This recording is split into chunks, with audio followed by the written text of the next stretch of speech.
On today's show, the Friday Five is back. We'll talk about DeAndre Hunter, Sam Merrill, and some of our favorite moments from the first half of the season for the Cleveland Cavaliers. All that and so much more straight ahead on this Friday edition of Locked On Cavs.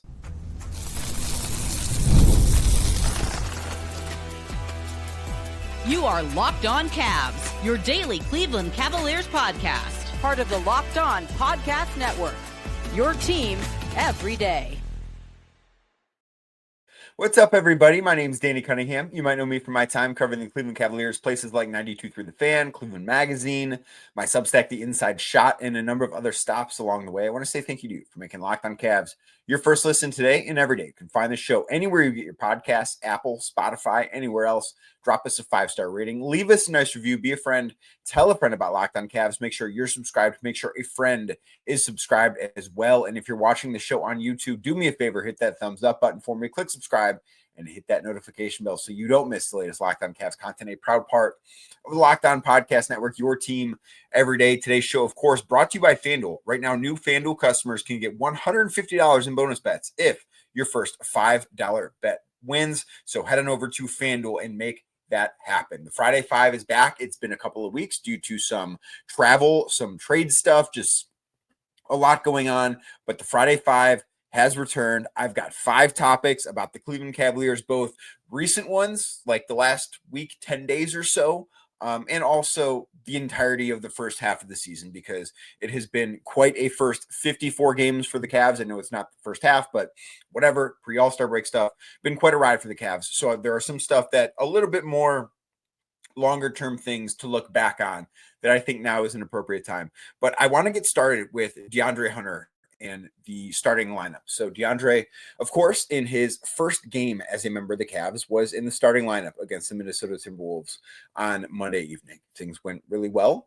He was on the floor for most of what was a 16-0 run to begin that game, a Cavalanche, if you will, and things went really well. And then, and part of the reason why, I should say, that he was in the starting lineup on that game was because Max Strus missed that game with ankle soreness. And as you know, Max missed a significant chunk of time. It's like, I think, the first 9 weeks of the season due to ankle soreness in that right ankle. So him missing that game led to DeAndre Hunter being in the starting lineup. And also Dean Wade is out. Isaac Okoro is out. Like, just the depth of wings has been severely depleted. So DeAndre Hunter, in his first ever appearance as a member of the Cavs, in the starting lineup. And then appearance number 2, which took place on Wednesday night in Toronto, DeAndre Hunter was not in the starting lineup. He came off the bench as Max Strus returned from that ankle injury.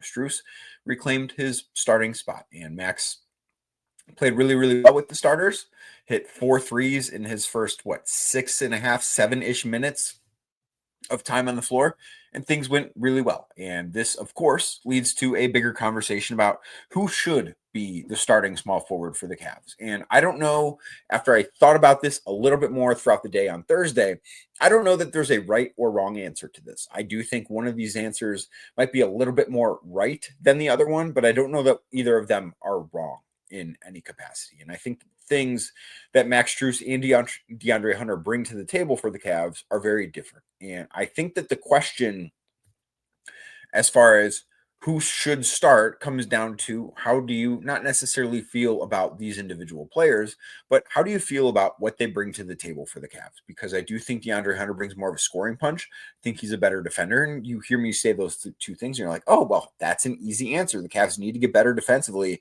And of course, you want as much offense as you can possibly have. And the Cavs offense, as we know, already really great. But there's a word that Kenny Atkinson continues to use, and it's almost always the first word that comes out of his mouth when he's asked about Max Strus, and he calls him a connector, right? You've heard that. You've heard me say it. You've heard Kenny Atkinson say it. That is how he most often describes Max Strus. So it gets me to thinking, well, how much is that valued? And I don't think that there's necessarily a stat that quantifies what a connector does, how much of a value that type of thing has.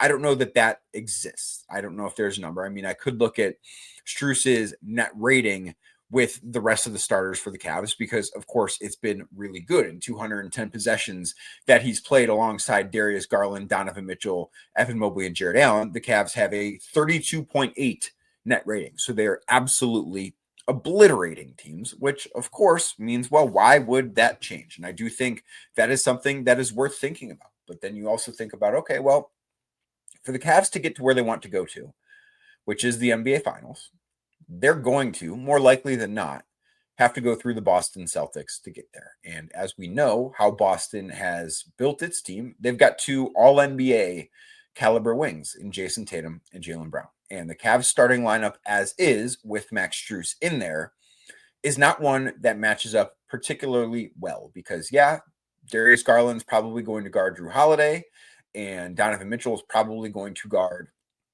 Derek White. Evan Mobley's probably going to be on Jason Tatum, and that leaves Max Strus for Jaylen Brown. And of course, would you rather have Max Strus defending Jaylen Brown, or would you rather have DeAndre Hunter defending Jaylen Brown? And I think the answer is Hunter, but that doesn't mean that you just throw away all of the things that Max Strus has done in the starting lineup. I do think that no matter what the choice is, and I don't think that it's a choice worth making in stone until DeAndre Hunter is fully up to speed, fully acclimated with the rest of this roster with being in Cleveland. I don't think that there needs to be a decision made right now after 2 games. I think that we should be several weeks away from any full permanent decision being made. I think that this is something where we need to see what DeAndre Hunter looks like alongside that group and with other groups.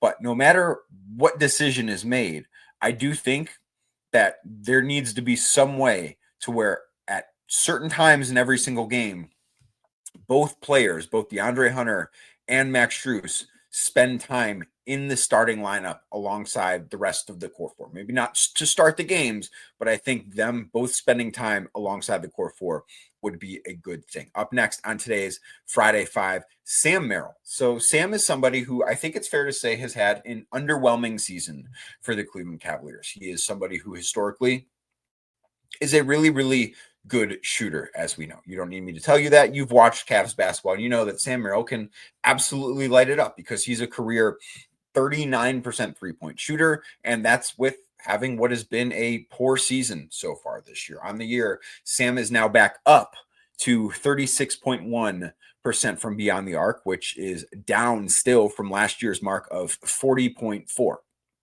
But I've seen something recently from Sam Merrill that I do think should be exciting to Cavs fans. And that is, of course, that he's been making more three-pointers. Of course, that's exciting. Absolutely. No kidding, Danny. Well, I do think that there's just something that's worth noting here because in the month of February, Sam has made over 50% of his threes. And yeah, that's a small sample size. He's played 5 games in that stretch. But I do think that this is also the most prolonged stretch of success that Sam has had this year because you go back to the start of the season and it's easy to forget because most of his season has not been good. But the start of his season, Sam shot the ball really well. He was shooting 43% from beyond the arc before he hurt his ankle. He hurts his ankle. He misses a handful of games, comes back. Since he came back, so his first game back from that ankle injury was the Cavs' first loss of the season in Boston against the Celtics back on November 19th. Between November 19th and the end of January, Sam shot 31.2% from 3. So it has been a really rough, basically 2.5 months for Sam. And in February, seeing that calendar turn, and I do think that there are some things that maybe have been going on in Sam's personal life that could have been attributing to this. I don't know that, but I don't think it's crazy to think that there are some, maybe his mind hasn't necessarily always been on the jumper because there's just always stuff going on outside of basketball that we might not know about. And also that ankle injury. I think that part of the season, Sam maybe hasn't been as balanced in his jump shot as we're used to seeing him. And a big part of this too is the shot diet of Sam Merrill is not a very easy one. He's taking a lot of tough contested 3-point shots and he's making those at a decent clip. But to see him play like this in February, I think is a really good sign for him. And I think it's a very encouraging thing for the Cavs because if you look at what this postseason rotation might look like, and I'm going to tackle this a little bit more on Monday's edition of Locked on Cavs. But if you look at what the postseason rotation might look like for Sam or the rest of the Cavs, if Sam Merrill is not making shots, and I know that Kenny Atkinson continues to tout him as a good defender for this team, but he's a solid defender. He's somebody that is often in the right place at the right time. and he does a good job on that end. But if you start going through the wing defenders the Cavs have, well, it's going to be okay. You're going to take DeAndre Hunter over him. You're going to take Dean Wade over him. You're going to take Isaac Okoro over him. Probably going to take Max Strus over him too. So you get down that list, and then it's okay. Well, if he's not making shots and there are better options defensively, he's probably not in that postseason rotation. But if Sam Merrill is making shots and I don't expect him to shoot 50+% from three for the rest of the season. That's unfair. I would not anticipate that happening, but I would expect him to be more like the Sam Merrill that we have come to know over the last couple of seasons. Somebody that is a very good 3-point shooter, not the guy that showed up between the middle of November and the end of January. I would expect him to be closer to that 40% than 30%. And if he's that, he is good enough defensively to stay on the floor in the postseason. I think he can be a weapon on that end of the floor. And I think that him starting to get his shot turned around is something that's a really good sign for the success of this team. The Cavs offense doesn't need more weapons. It's already one of the best in the history of the NBA. They're incredible, whether Sam Merrill is on the floor or not. But having him on the floor gives this team, of course, more optionality, a word that you've heard quite a bit over the last week or so, because the trade for DeAndre Hunter has brought more, of course, optionality in for the Cavs. So if Sam Merrill is shooting like this, I think that Sam Merrill is somebody that then the Cavs can count on in the postseason. It needs to keep up. But I think that this 2-week stretch before the All-Star break of watching him play basketball and looking like the Sam Merrill that we always knew was there is a really good sign for him. And I think it's a really good sign for the Cavs. And it could lead to some difficult decisions for Kenny Atkinson to have to make when it ultimately does come time to set his postseason rotation. Those are the first two. I've got 3 more, including some stuff from earlier in the season. We'll dive into all of that next right here on Locked On Cavs. Today's show is brought to you by DoorDash. NBA fans, get ready. They swoosh, you save. Thanks to Dash Pass, every time a player drops 50 or more points in a game, you score a huge deal the next day. Yeah, you want to see a 50 burger and then maybe get a burger through DoorDash? You can do that. It's simple. So when any player scores 50 or more during a game during the 2024-2025 NBA regular season, Dash Pass members get 50% off an order, up to 10% off the next day from noon to midnight.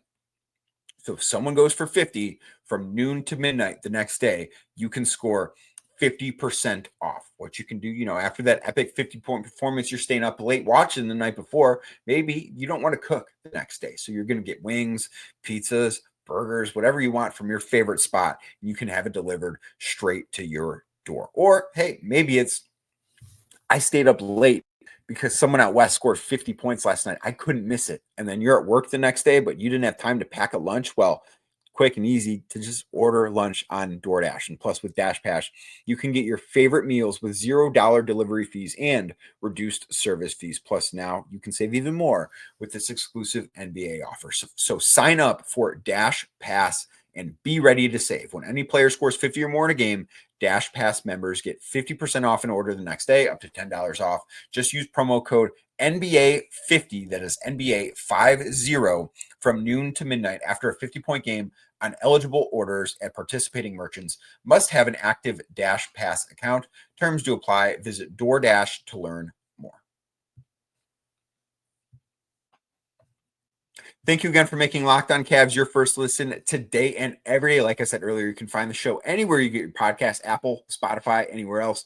Drop us a 5-star rating. Leave us a nice review. Be a friend.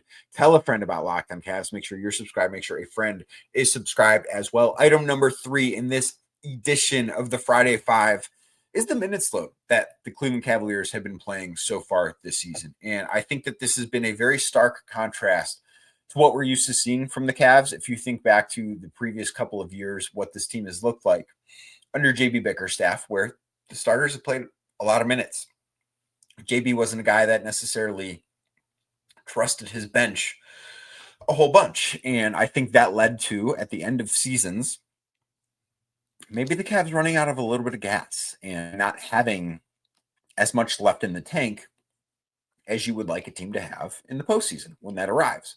And this year has been the opposite of that. It doesn't mean that they're the only team doing this, but I do think that there's an interesting case study to look at when you look at the rest of the Eastern Conference. And the Cavs are, as you know, if you're listening to this, the Cavs are in first place in the East. They're 44-10. They have a 5.5 game lead over second place Boston. They have an 8 game lead over the New York Knicks, who are in third. So I looked at those two teams and how frequently their best players are playing heavy minutes, because that just isn't something that happens with the Cleveland Cavaliers. And I got to thinking about this after Wednesday night's game between the New York Knicks and the Atlanta Hawks. So the Knicks played the Hawks. The game went to overtime, and New York won 149-148. Old friends George Niang and Karis LeVert both had good games for the Hawks. But the entire starting lineup for the New York Knicks played at least 42 minutes. Precious Achiuwa played the fewest minutes of any Knicks starter. He played 42 minutes and I think 16 or 17 seconds, something like that. No member of the Cavs has played that many minutes in a single game this year. There has been one player in one game that has played 40 minutes for the Cleveland Cavaliers so far this year. That player was Donovan Mitchell. That game was the NBA Cup game, the first loss of the season in Boston against the Celtics. He played 40 minutes and 8 seconds. That's it. 40 minutes. Typically, that's a line in the sand for you played heavy minutes or you didn't play heavy minutes. That has not been the line in the sand for the Cavs, because they've not been not only at that number, they've not been anywhere near that number. So what I did was I wanted to see not only how many 40-minute games Boston and New York have had in comparison to the Cavs, because obviously it's really difficult to have fewer 40-minute games than the Cavs have had. So I made the cutoff 37 minutes. To date, in the first 54 games that the Cavs have played this year, a player has played 37 minutes or more 7 times. Donovan Mitchell has done this twice. Evan Mobley has done this 3 times. Jarrett Allen did this once. And Jalen Tyson did it once. Jalen did it in the game against the New Orleans Pelicans the day after the loss to Boston. The Cavs were very shorthanded. Tyson played with the starters in that game. That was his first NBA start. And then when it was time to empty the bench, Tyson, who had already played a lot of minutes, was part of that final group. So his minute total was boosted up because of that in a game that the Cavs won by almost 30. But the Boston Celtics, who I think the most likely scenario here is that the Cavs see the Celtics in the Eastern Conference Finals in May. The Celtics have, through the start of their season, they have had 73 instances where a player has played 37 minutes or more in a single game. That is, you can do the math, but a lot more than the Cavs have, where the Cavs are at 7. The New York Knicks, who maybe the Cavs could see in the playoffs. Maybe the Knicks beat Boston in a 7-game series. I wouldn't bet on that, but it could happen. You never know.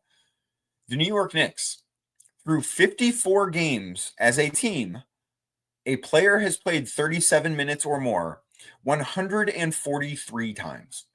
I don't know if this is the highest number in the league. I cannot imagine that there's a higher number in the league, but I say all that to say this. When the postseason arrives, it can often become about survival of the fittest, survival of the most available, survival of the freshest.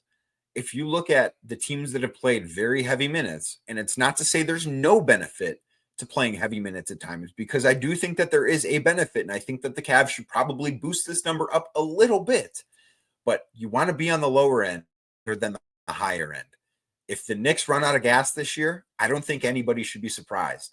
And if the Cavs see the Celtics in the conference finals in late May and the Cavs look like they're a little bit fresher, I don't think you should be surprised by that either, because this stuff, it might only be minutes in the regular season, but it matters. And the Cavs have been exactly where they should want to be as far as that goes. Okay, up next on the Friday Five, we're going to talk about the 15-game winning streak, what we loved from that at the start of the season. Plus, we're going to focus in on what was the game of the year. That's all straight ahead right here on Locked On Cavs. Today's show is brought to you by FanDuel. When the game tips off, the NBA action, well, it's just getting started. And there's no better place to get in on that action than with FanDuel, America's #1 sports book. With FanDuel, you can place live bets throughout the game. So even if you miss the opening tip-off or you want to bet on a fourth quarter comeback, you can stay in on the action. Yeah, you can live bet with FanDuel. If you're looking for an even bigger payout, you can combine your live bets into a same-game parlay. FanDuel's live betting feature keeps every moment of the game exciting. Whether you're backing your team for a late game rally or picking a player to hit a clutch three, you never feel like you miss your chance because the next chance is always right around the corner. And the app is easy to use, and when you win, you get paid instantly. Right now, new FanDuel customers can get $150 in bonus bets if your first $5 bet wins. Just visit FanDuel.com to join today. That's FanDuel.com, FanDuel.com to join today for your shot at $150 in bonus bets. Make every moment more with FanDuel, the official sports betting partner of the NBA. Thank you again for making Locked On Cavs your first listen today and every day. Like I said earlier, if you're watching the show on YouTube, do me a favor. Hit that thumbs up button for me, click subscribe, and hit that notification bell so you don't miss the latest Locked On Cavs content.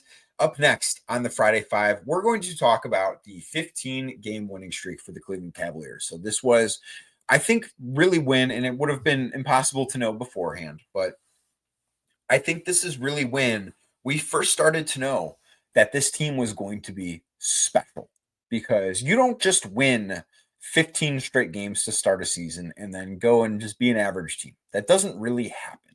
You could win 5 games to start the season and then be average from there on out. That stuff happens all the time. But I think that there was a lot of uncertainty surrounding exactly what this team was going to look like before the season. If you think back to the preseason games, they went 0-4, did not win a single preseason game. And then when the lights actually turned on and the games actually started to count, the Cavs couldn't be beat. They were a team that from the start looked like an absolute juggernaut offensively. They were incredible as soon as the season began, with blowout wins over teams like Detroit, Washington, Toronto. And you could have at that point said, okay, well, those are the games they're supposed to win, right? And then you looked at what the next 7 games for the Cavs were. It was okay, if they got through their first 10 games or first 11 games, 7-4, I think people would have considered that to be a success. Or sorry, their first 15 games. No, first 11 games, 7-4. People would have considered that to be a success. They had games with New Orleans, who was supposed to be obviously much better than they are, but the injury bug absolutely destroyed their season. Milwaukee was on there twice. You looked at those games and said, yeah, splitting with those teams would probably be a success. Instead, the Cavs just kept going out and dominating opponents night in and night out. It was something where it never really just stopped. They never came back down to earth in the way that you thought, oh, they're shooting the ball at a percentage that can't necessarily keep up, or they will go to New York and they'll lose to the Knicks. Well, Darius Garland had other ideas. The Lakers were in town. Evan Mobley dominated that game against Orlando. Darius Garland goes for 25. And one of the best things about that start of the season for the Cavs was it felt like it was a different guy every night. The Cavs did not have back-to-back games with the same player leading them in points until the end of November, when against the Toronto Raptors, Donovan Mitchell had 26 points on November 24th, and then against the Atlanta Hawks on November 26th, Donovan Mitchell had 30 points. Before that, every other game, there was not a consecutive leader in points scored between games.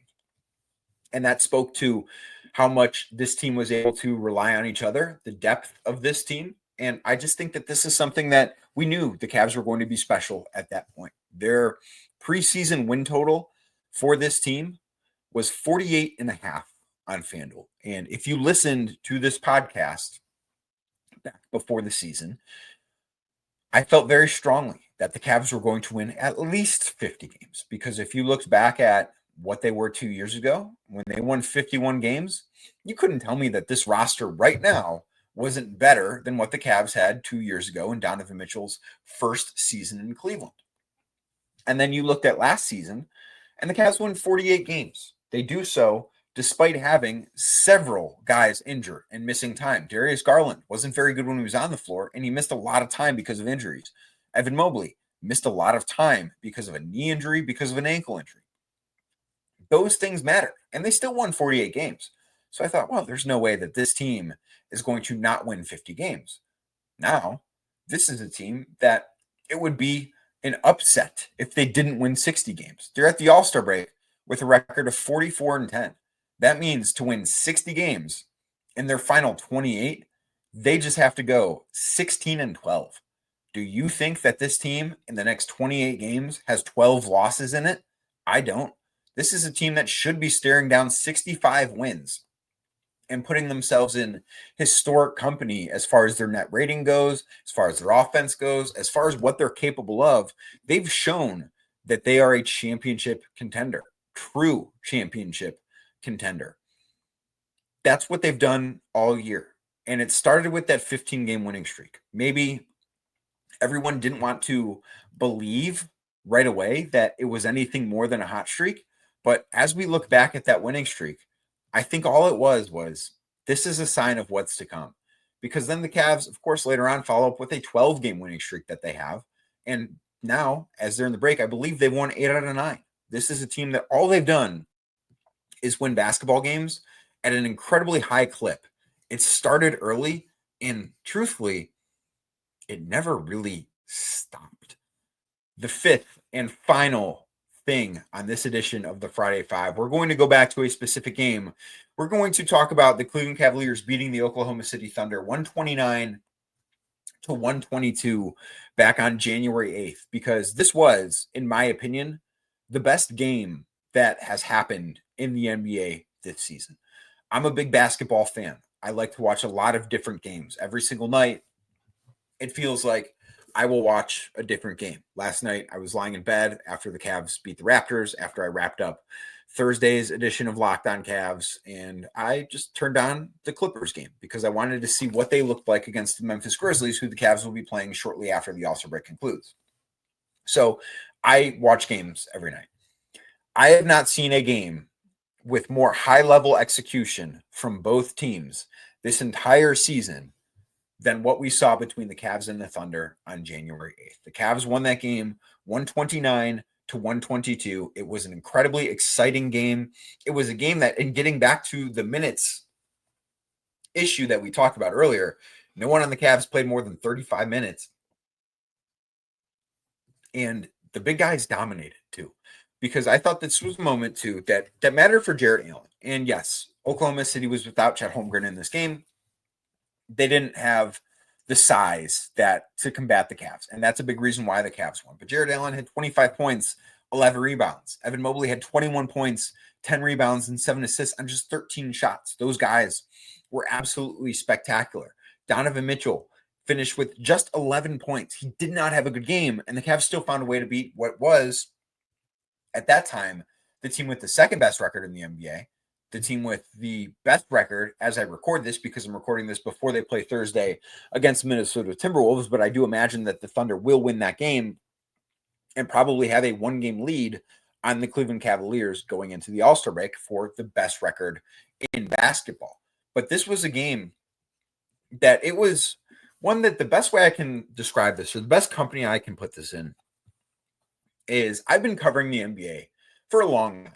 This is my 10th season in which I've been in arenas around teams. Not all of them have looked like this, where I'm genuinely on the beat, where I'm covering every game, where I'm writing about every game, where I'm podcasting about every game. Some of them have been.